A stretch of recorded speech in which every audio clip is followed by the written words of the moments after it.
Welcome back. You're still watching 405. I do want to apologize for that break in transmission. Anything can happen on live television.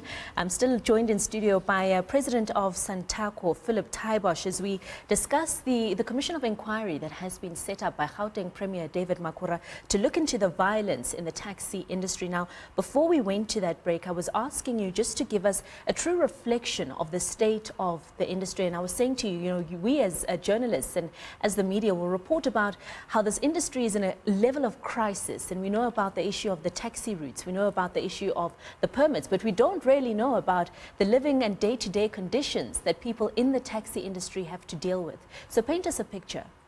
You see, when you have an absence of law, you would find a situation where people are fighting for turf. And in this particular case, in 1996, there was a forum which was put together by the then Minister Makhura, which was called the NTT. The intentions of the NTT was to ensure that all associations are registered before the 30th of October 1994. Those associations would be the ones which are recognized. And also we agreed with government that you won't have new associations. But as you look into Gauteng, that associations are brewing on a daily basis.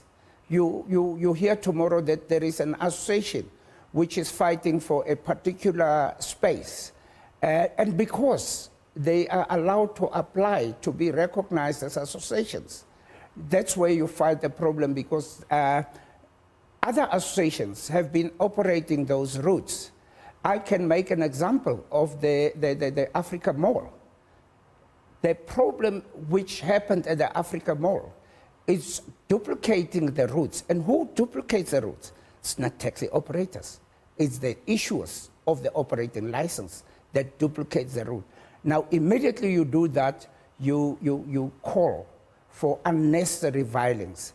I'm sure that there are taxi operators who will come to the light to come and give evidence to the commission. But we must also take into cognizance that there are those taxi operators who will not be brave enough to give evidence in front of the commission on camera.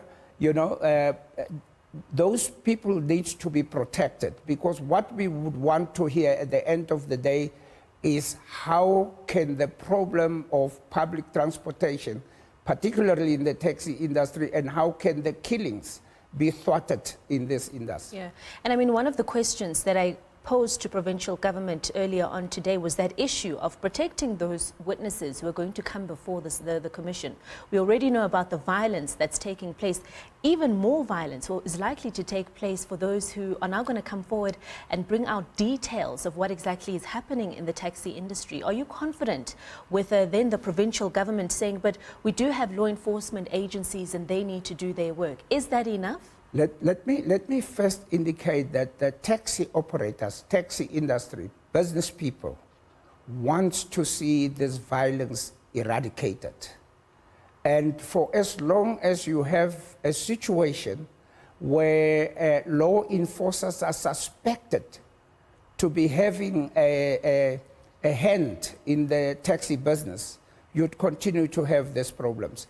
So I'm saying that and I'm talking as a South African and I'm talking as a Gautenger, I'm saying I'm very convinced that government can provide a security that can ensure that those people are protected and that the residents of Gauteng are protected. I've got confidence in our government. All right.